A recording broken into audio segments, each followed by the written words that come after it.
KVGC News Time is now 7 minutes after the hour. Topping the news for today, Calaveras law enforcement are treating a body found in a burned-out vehicle as a homicide. Around 7 o'clock yesterday morning, Calaveras fire personnel and sheriff's deputies were dispatched to a vehicle fire near the intersection of Lower Telegraph and Highway 4. Once the fire was extinguished, a body was found inside the vehicle. Investigators from the sheriff's office and CAL FIRE remained on the scene throughout the day, processing the scene and evidence. A CAL FIRE captain observed a male subject in a field who appeared to be hiding. The subject stated he was armed when approached with a firearm and was making threats towards law enforcement and suicidal statements. The CHP was called in to shut down Highway 4 in both directions. A sheriff's hostage negotiator then began speaking with the subject in an attempt to get him to come out from where he was hiding. The subject kept repeating claims that he was armed and refused to come out. He was subsequently taken into custody by a Calaveras County Canine Unit and SWAT team. Evidence was found linking the subject to the car with the deceased person.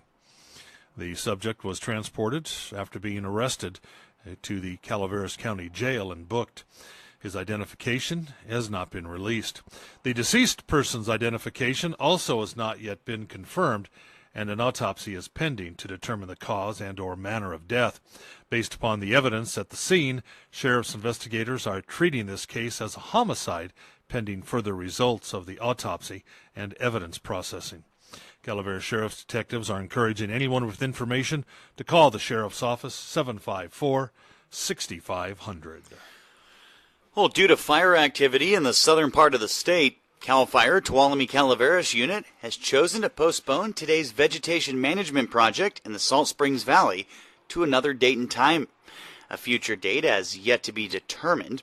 The burn area covers 288 acres of grassland and was targeted to reduce infestations of Medusa head grass and at the same time provide live fire training. And the CHP rolled to a single vehicle rollover accident yesterday on Highway 49 and Argonaut Drive.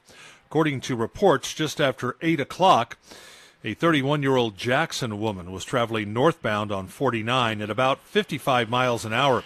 She was approaching Argonaut Drive when, due to a medical condition, she lost control of her vehicle. The car drifted onto the northbound shoulder where the front of the vehicle struck a street sign and fire hydrant. The vehicle then flipped over onto its roof, coming to rest in the Linda Vista Motel parking lot. The woman and her 2-year-old daughter were transported by ground ambulance to Sutter Amador Hospital for medical evaluations. And Amador Water Agency has planned a water shutoff in the upcountry this week. Crews installing a fire hydrant on Antelope Drive today, with the work expected to take place from 9 to 2. The shutdown will affect all homes on Antelope Drive and Skyview Court, along with portions of Jacqueline and Columbia, as well as Nob Hill Court. Now, once the water system is fully charged and back online, there may be error in the lines, discolored, and or cloudy water. This is not unusual. Now, while the chances of water contaminations are remote, AWA will issue a boil water advisory for the shutdown until water quality samples are returned from the lab. Now, in most cases, issuing a boil water notice is only a precautionary measure for the safety of customers. For more info, contact AWA Customer Service at 223-3018. And the Amador County Waste Management Department will sponsor a waste tire recycling collection on Saturday from 8 to 1 in the gravel parking lot near the airport on Sutter Hill. This recycling event will be for passenger and light truck tires only, no rims or wheels. And remember, California law prohibits transporting more than 9 tires per vehicle. We found out today you need to have a commercial waste hauler's permit in order to haul anything more than 9 tires.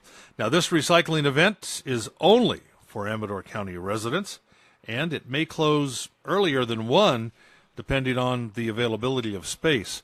So for more information, give Jim McCargue a call, Amador County Waste Management, 223-6429. And now's your chance to get rid of your leftover house paint and old mattresses at no charge.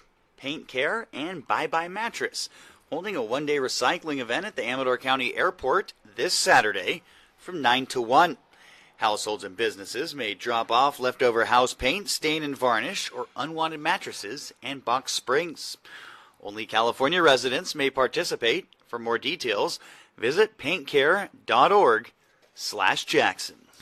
And that's a look at local news on a Gold Country Thursday morning from the KVGC News Center. I'm JD. And I'm Jim Geedy reporting.